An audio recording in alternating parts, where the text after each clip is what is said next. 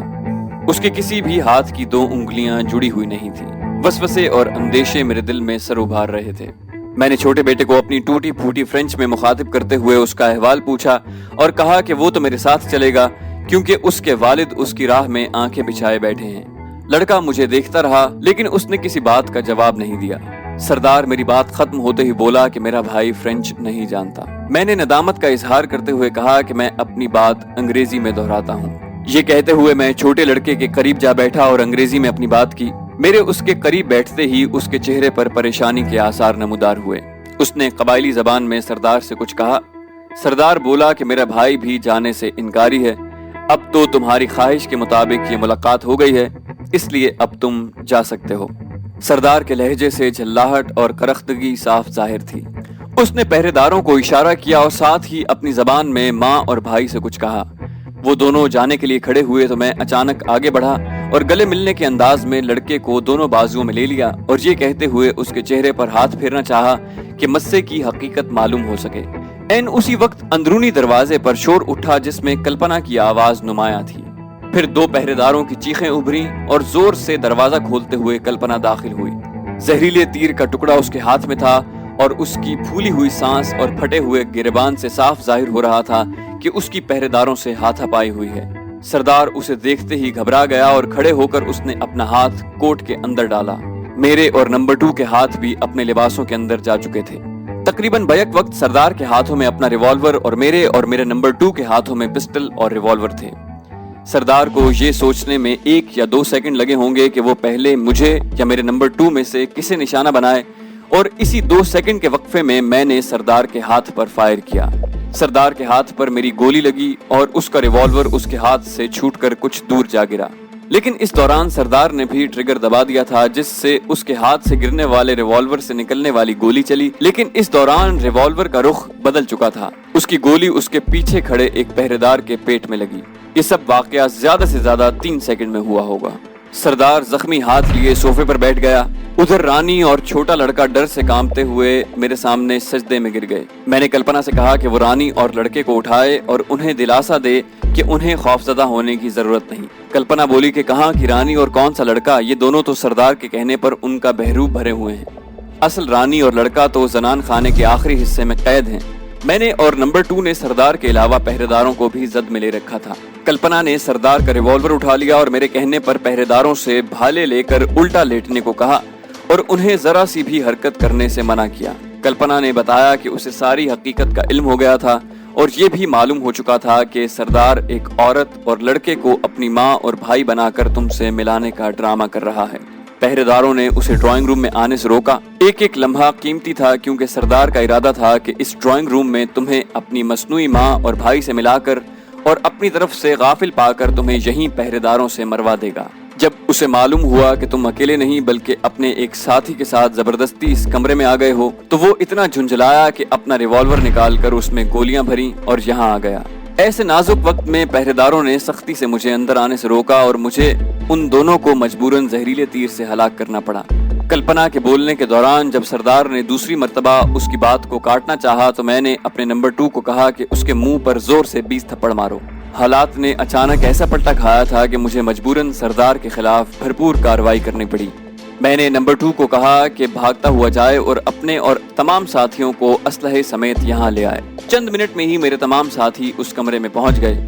قیصر کو جب معلوم ہوا کہ سردار نے مجھ پر گولی چلائی ہے تو اس نے صوفے پر بیٹھے سردار کا ٹھڈے اور مکے مار کر ایسا حشر کر دیا کہ وہ فرش پر 2 زانو ہو کر بیٹھ کر مجھ سے گڑ گڑا کر زندگی کی بھیک مانگنے لگا۔